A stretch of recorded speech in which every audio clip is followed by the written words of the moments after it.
Voilà, en beauté, on va découvrir de mon télévision, tout pessimo merci. Parlons actualité, tout rebétana nous c'était na kama konadef, oyo ba sengi nécessairement na gouvernement ilukamba ba mekako ça la déclaration en fait ba vérifier ba inventorier ba bien abango ne ba bimaki ceux qui allaient conformité ba les cas la justice. George Katumba il a appuyé initiative on a ya konadef. Et to beta c'était na o Italie mboka na biso ba révélation vraie et réelle pour na est ya mboka na biso ni ne batamina sima wala pour na kaka est ici la raté alors tu as mis pour na tia likambo na bio kito coordonnateur avant na martyr mbote na yo mbote de Montéré azai mbote azana koko palata mbote qu'on def et zo senga ba mekako inventorier ba bien ba gouvernement ilukamba ceux qui nous ezali balekisa na justice bone moni likanisi wana Dodo Montéré nakanisi kaka na yo malheureusement que ça a devoir de mémoire te je pense que ce serait mieux mon émission yo makambo tolobaka bobombaka ba image pour un jour pour na devoir de mémoire nakanisi naloba na yo Dodo Montéré un jour que non. Premièrement, na Congo na biso ndena otolobawa depuis 1960 civil ya liboso du pouvoir dans le sens normal ya élection ezali Félix Tshisekedi Tshilombo solide ye mutazi pouvoir ya solo kouta na peuple après 1960 nini oyo tokoki kosala maintenant na gouvernement na biso oyo parce que ba gouvernement militaire parce que militaire azaka na façon na idéologie na ya comprenant ndeni na ko diriger masolo na ya ko kumbela vie na ye militaire a raison na la civilité manko ezala toujours na ba militaire mais comme toti na ba régime ya nyonse liki ezali ba régime militaire. Un civil qui arrive, il faut maintenant à jeter ma fondation solide pour la bonne administration du Congo. Et ça les moussala. Alors, le kola yé monta koti. Il faut créer harmonie. Na katia ba ces dirigeants na biso oyo ba yelelo ba wa yelelo. Pour harmonie moko ezana katia bato parce que bato bazo comprendre mais toko mesana nango kaka parce que dans le temps ancien ezaka oya kufi oya koti mais avant ya démocratie to mesani nanti mais malgré démocratie ngo ezali monde uti na mulili mais moi lumière mukyo batia parce que ba apparaît ça des fois na ange de lumière moi lumière mukyo batia kuna yango tozok nan koyebsa peuple na moi lumière wana a profité pour na bonne administration monsieur le premier ministre Sama Lukonde apesa biso eloka moko bonne administration to sengi abilité ba mususu ba usama ka mususu mais Sama Lukonde eloko to sengi ngana za coordinateur de famille de martyrs nous en avons un mois et nous avons un mot à dire dans ce pays donc apesa biso kaka bonne administration et l'autre sengi na ye kayango parce que si tu as une bonne administration na mboga oyo je pense paradis ezali musika na biso alors gouvernement na biso oyo ekoti sika et l'autre sengi kamoko président de la république azali mutu moko kana plateau na yo na lobake non na mboka na biso oyo tokokende directement te na makambo ya ko juger nanu bato te po toti na ba régime militaire ba bavure ezaki ebele ba pe ba congolais ba okende wapi c'est dans son pays mais na loba eloko moko ke ba initier nanu loi ya amnistie politique amnistie politique ende komema biso na harmonie na mboka oyo so comprendre parce que ba leader nyonso bazali ya minene na ya mike mais chaque mutu na kwena ya zaka leader na fief na ye tamba yoka fief na biso a commis en prison. Ata iba français le les a langue de farceur et non, ils acharnement politique. Et toi qui va continuer à acharnement politique, il va suivre argument, va bando défendre. Donc taïba. Donc et local liboso nazo senga na ba député nyos. Na poni député wate. Na bio kito alobi boy. Député nyos oyo akoki kozwa eloko na lobi ba initier loi oyo ezo mema biso na amnistie politique. Merci. Ça veut dire quoi? Ba ba détourner ba iba. Pose photo lo ba clair, ba détourner on les a ba auto protéger ba. Ba iba mbongo à l'état. Ba pesa bango tant que dans une année motunyo sa iba mbongo à l'état. Azongisa na caisse à l'état. Na mbongo wana sikobo ukitala que non, moto ya zongisi volontairement mbongo wana, total peut-être 10% ou 15%, bozongi c'est lié, mais à une seule condition, à investir mbongo wana na mboka. Et ça loger pe na banque nationale ya mboka na biso. Maintenant, mbongo ezali belé na caisse à l'état, bango ba ko investir to kozwa misala bandeko na biso ba ozala misala po bazana mbongo ebelé. Au lieu de qu'il y ait un jugement maintenant, je sais que tous ceux qui étaient dans le régime militaire, tous doivent se retrouver à Makala. D'où ceux qui ont il faut construire encore plus de double bâtiments et zana Makala. Pour baotonda kuna, basé belé double bâtiments zana Makala, il faut batonga ngo sikoyo. Pour na kwa accueillir. Ok. Parce que ça sera le plus long. Donc, na sengi na ba député nyos, surtout bino batia FCC pour FCCT. Joseph Kabila na lobelaka il chaque jour. Parce que entourage na inde banda osa makambo mbo comprendre yep parce que psychologiquement kala ba auto bomé papa na yo. Na kati na ye moi ba fistre wana ba frustration izaki na kati na ye. Pona nini ba bomelinga papa yep za mutu azaki kobanga. Alors entourage na inde ba commettre ba forfait nyonso boko. Pour te comprendre na biloko biso tuzaki na base wana to comprendre le wana que non le chef lui-même à ça makambo ibeli ya mabete mais entourage. Voilà. Pour la sengi administration wana salima to limbisa moto aza na 60 lelo asa la 20 ans obima na combien? Ça c'est grave, ko balata. Un mot na likambo ya ba oyo ba iba ba en fait ba oyo na gouvernement kwamba ba tala banani ba détourna ba gérer malamu te ba leka na justice. To ba zuba mbongo. Matondo mingi eza participer mawa pamba te politique o ba memela ki bango eza divisé pour mieux régner. Eza ki politique mon côté ko ya pona ba avantage ya mwana mboka to pe lolenge ena. Ndia ngomonaka kongola yibi na mbongo awa akena ngo lisu na banki ya mundele akeko chakula mukolo ko kufa na ye mundela meli na famille mbongo po boya olandeleza te mais omona ba okumisa bango ba mbongo talaka ba toya ba mbongo ba ibaka ba miya ba mais omona libana uti kuna asali boulangerie na kati ya mboka hein mais yemoko congolais mbongo akena ngweze belé mais libana uti musika ayo osala Boulanger ma poni mo ko sala ya wos ko nazolo ba ko bana na likolo tina se na bato ba ibaka likolo na bato ba ibaka na se et c'est de mona ata alimba OK na zandu mobimba ba maison la nyonso to mona ka ba libanais na Hassan vous avez ba chinois na ba chinois poni bon ça c'est un système politique au batikela ki bango ya divisé pour mieux régner et bien valeur ya ndeko na été pour politique ozo ça les za pour na intérêt ya peuple été. Oui, ça pour l'intérêt à l'occidentaux. Pour bango bazo banga occidentaux, bazo zo ben section occidentaux. Pour banyo ko la kamona mboka nzoka ye bazo ndio kama nae. Mbongo ebela zona mais nazo bisa yo, za le la toza. Na ebisi OK. Papa musée Kondo musée Kabila. Na ko kende ya papa Mobutu kenda na Banque mondiale.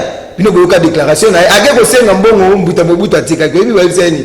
Ata sa fois tiki te kuta sala banyongo ye pa mais bino muto bozali ko kumisa milliard mutaba mbongo bino moko ba kumisa kaye mais ndenge nini azanga mbongo mona na te c'est kalela yango lipa nguba donc ça système au monde la tela biso combien de banques détournées ba congolais mbongo même bango moko na gouvernement soki na zoko sa ba yebi ke ba uti ko détourner bango mbongo somo po monde la za mutu te bindo combien de mbongo ba memi congolais moyo ka lobi banki bo bimi lo kwa ba ye na télévision yango nazobisa ba chaîne télévisée congolais bino bato bomesani ko la kisaka ba publicité ba bonbon ba biscuit ba yoyo boye baké mpepe o ezoya ils plus grave faut bolo ba bosolo na mboka ta la jeunesse est-ce que congolais ko vivre na condition tozo vivre biso ba congolais mboka o zikaka lisango boaki après 2 semaines okuti nzete mais comment biso toza na ba qualité oyo toza na ba valeur te toza na développement te civilisation te culture te pourtant bino bozomona jeunesse azobeba mais bino bozoyiba kaka mbongo pona ba intérêt ya bapaya est-ce qu'il y a solo bolingi mona mboka est-ce qu'il y a solo bolingi peuple congolais oyo bino bozali na bandité pour ceux qui bolingaki biso mais comment ta boulangerie ali papamba ya gouvernement to ya mboka ezate kaka d'étranger ba boutique ya omona libana boutique kuna congolais zoteka mo etesena mukia ya sombi lupango wana buki atie grand magasin parce que congolais wana zai koteka na pasi azana bana azana bakoko sort na eza nini mutu azoluka na petit quantité siko baye batele ya munene supermarché est-ce que mutu akoluka ya supa mutu wana ya mukie wana c'est koluka kota po congolais za complexé batia biso complexe d'infériorité au pénal toza nango eloko ndeko no asali yo fo nié yango fo komisa kaka ya moninga so mboka yo développer na nini boye bisange loko nini ezo sala na mboka oyo ko faire développer peuple congolais to jeunesse congolaise na misala nini pour loger to nimboka tozomona ba jeune bazokoma maboma po faut investir jeunesse bozo kene na bapoto bozo kuta ba machine ya ba kwado ba machine mais boye na mona mboka ba machine oyo ko sala ba sapato bozo kende kuna mais boye na mona mboka soko za nango ufongoli moi petite entreprise est-ce que jeunesse wana oya bino lobi yo kozanga makokito jeunesse wana konyokwama tozotonga bandako ba milai awa mumona congolais moko azola na bikopi bandako wana nana azola nango kaka l'étranger tozokende wapi na mboka tokomi wapi touti wapi tokomi wapi tozokende wapi ti faut lobela likamwa mboka faut lobela bosolo jeunesse azali mwinda ya avenir ya mboka ya mabele ya ndaku ya libota ya ekolo pe bongo na bongo siko biso jeunesse congolaise place na biso eza wapi jeunesse africaine place na biso eza wapi to dépendaka kaka na makambo ya baninga mais classe yango tozotanga chaque jour na Congo bana bazosilisa mais capacité ba compétence ezate pour classe o banda baya nango eza science conscience n'est que ruine de l'âme à croire et non à raisonner india wuti musika ina mboka na biso salishi ya manga mais chaque jour ba chimiste ba aussi na mboka pa ezopola na nzete manga ezopola na nzete mais comment classe yango peut tozotanga ezo faire développer biso te po et qui pona ba intérêt na biso te ba capacité ezate tozaka na ba titre pam kukuta ba son éminence ba licencié ba gradué mais na mboka tonga pamba ba mimela biso ete ba ela biso singa courant ba ela biso mais biso ba kuti biso na ba l'âge de la pierre taillée l'âge de la pierre polie l'âge des métaux ceux qui te comprennent makambo wana mais faut pas te la jeunesse po bino bo bimisi makoki to sali ba centre to luki ndenge ya ko encadrer jeunesse to luki ndenge ya ko pesa bango mwinda bazala mwinda ya mboka lelo toza wapi lelo yibi na yo oke kopesa mopaya ebongo mwana na yo ebongo koko na yo ebongo mboka na yo nde tokobeta sete makasi na baye nyonso bazosala makambo ena ya kozwaka mbongo ya mboka kokimaka nango eloko bapesi yo osala mpona intérêt ya mboka yo kimi na yango mpona intérêt na yo na libota na yo yeba omemi mbeba na libota na yo na ekolo na yo pamba te omemi mokumba ya mboka ya Congo onyokoli bilenge ya Congo onyokoli bilenge ya Afrika tata mokeli balongo bakoko pe makila na bango ekotika bino te ekozala na bino na bisika pamba te bilenge oyo bino bokomisi na sima nzoka bazali bilenge ya kopesa mwinda na Afrika pe na mokili mobimba esika ba indo nyonso. Voilà. Alors Nabi Okito koko pa ta aussi ça aussi ça nayo le reste les cambo ya est ya mboka na biso bon désolé à quelle solution laisse c'est le commencement là où sort le soleil chaque jour ezali commencement mwinda ya lumière na mboka na biso na mokili mobimba laisse bombami na ba secret ebele Les premiers peuples qui ont vécu dans le monde que Dieu a créé, les Belges ont trouvé leurs traces dans le parc de Virunga. Parc de Virunga est allé réelle terre promise. Ça veut dire la RDC. Bitumbezali wana ezali pona ko éliminer les autochtones qui sont les Chi, les Bashi, les Baonde, les Bandande, Bavira, Baferero, Babware, Babembe, Basilisa Barega, Basilisa Bikolo wana autochtone oizana est pona ba étranger ba banda ko occuper malembe parce que dans le futur temps playa piri hi mezo keneboy. Dans 400 années d'ici, il doit dominer la RDC basi na ba autochtone. Ba aussi na biso na ba système ya ba vaccin, ba aussi na biso na ba système ya biloko kolia, ba aussi na biso na ba poison, ba aussi na biso na système ya bilei na masasi. D'où dans 400 années d'ici, biso tokoza la mesure ya kozala sous ebelete, ce sont les étrangers qui vont occuper d'abord notre pays et le mundele a été remplacé à la RDC. Bao baza ko occuper les lots, baza ko pousser, ba ko trouver au port du Congo ou parmi les rangs des vipères, ou baza armer les lots pour ko déstabiliser est ya Congo par l'Organisation des Nations Unies. Bango wana bazali na mission, mais ba yebaka ke baza ba africain. Mundela limbaka muntu mundu te. Bandeko na biso baza na ba pays voisins de l'Est. Ba yebaka non, ce qu'ils sont en train de faire au Congo à l'Est. Et kozongela ka bango mundela zaka na camarade te tango amona ba menace ba vétéran na bango ezali menacé na Congo. Ils vont changer les forces contre eux et maintenant je vous dis bokomona siko Rwanda ezana décret. Pouvoir ya Kagame ezokende vers la fin. Il va armer encore les Hutus pour prendre le pouvoir dans ces pays. Et l'Ouganda, qui sont les Museveni, les Banyankore, qui sont des réfugiés rwandais qui sont partis là-bas, Tutsi, et qui dirigent l'Ouganda aujourd'hui. Maintenant, il va armer des autochtones. Alors, nous, le peuple bantou, il y a un complot qui se fait maintenant. Nous devons être soudés. Qu'il soit le peuple bantou de Rwanda, du Burundi, de l'Ouganda et du Congo, la Tanzanie, nous devons résister pour défendre notre territoire. L'Itezali a entre nous, les enfants légitimes de Dieu, qui étaient créés par le plan divin de l'Éternel, contre les enfants des descendants des serpents, rances de vipères. Nous devons s'éveiller. Plat et salami est tracé. Lumumba a dit, le complot a été déjà tracé. Il veut balkaniser le Congo. Lumumba l'a dit à 60 ans.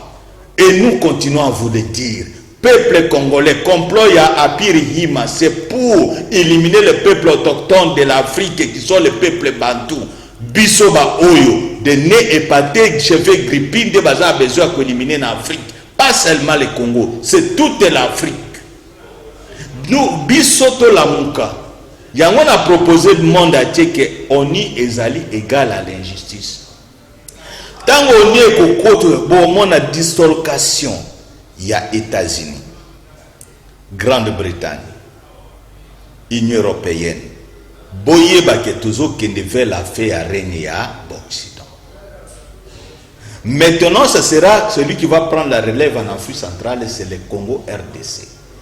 Mais avant de prendre possession, nous devons prendre position.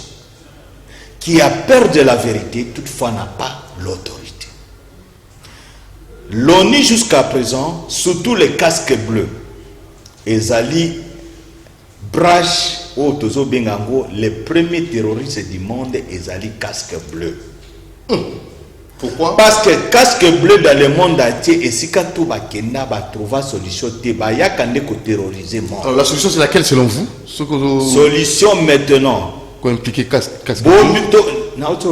Avant de prendre possession, nous devons prendre position. Position dans notre Sabino. Il faut tout le monde dans les Nations Unies. Donc, on a MONUSCO. Kolongwa na nation organisme ya Nations Unies. Tout le monde est organisme ya justice. ONU égale injustice. Faut tout le monde injustice. Dieu n'est pas injuste.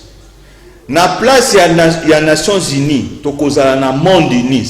ngai naza mutindami ya nkolo nazoyebisa bino oyo ezali richesse ya Congo ata na kufi 5 à 10 ans 21 ans même 100 ans siècle à plein boloba koko na biso na biokito aloba ke tango bokomona dissociation ya Nations Unies ekozala remplacé par le monde uni.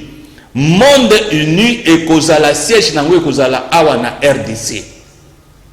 Tokolongwa na démocratie pour la théolotique, pour la théocratie.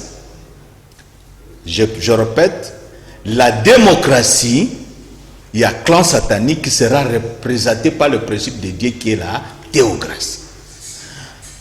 La politique est causala remplacée par la théolotique. Dieu dans la logique de régner avec son peuple, théolotique. Tango toko koma na biloko wana ba siège ya institution wana nyonso ezali ngai mwana mboka ya Congo autochtone 100% Congo descendant de Mutu Otepa, ça veut dire pharaon. Bisonde nazo yebisa bino o nzamba pesi na kati na ngai. Bokende isusu te kozala dominé par ba organisation wana. Oya bino boko implanté pe boko résister na yebi ba ko bundisa bino. Mais bon résister na monde nu na théolotique et restauration de la théocratie. Voilà, merci beaucoup. Na côté wana nde tokozwa solution. Est ya Congo makambo ebanda na 3e siècle. Bitumba to bundela ezali mabeli ya parc de Virunga kuna tozana plus de 17 sortes de minéraux jusqu'à présent les Congolais ne savent pas. Et les mindele ba yebiango ezali terre bénie, terre promise.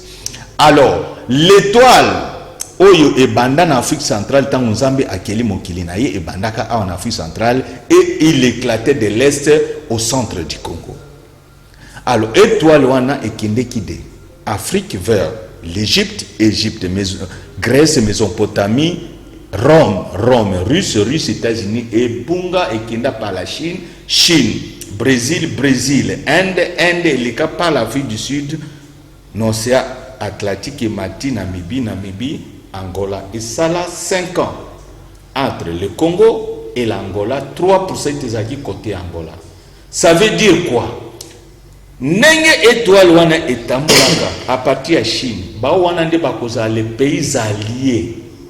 Ya Congo RDC tango koza la puissance du monde. Étoile wana c'est quoi? Et ça 100% au centre du Congo actuellement. Mindele ba yi. Biso Congo na éviter.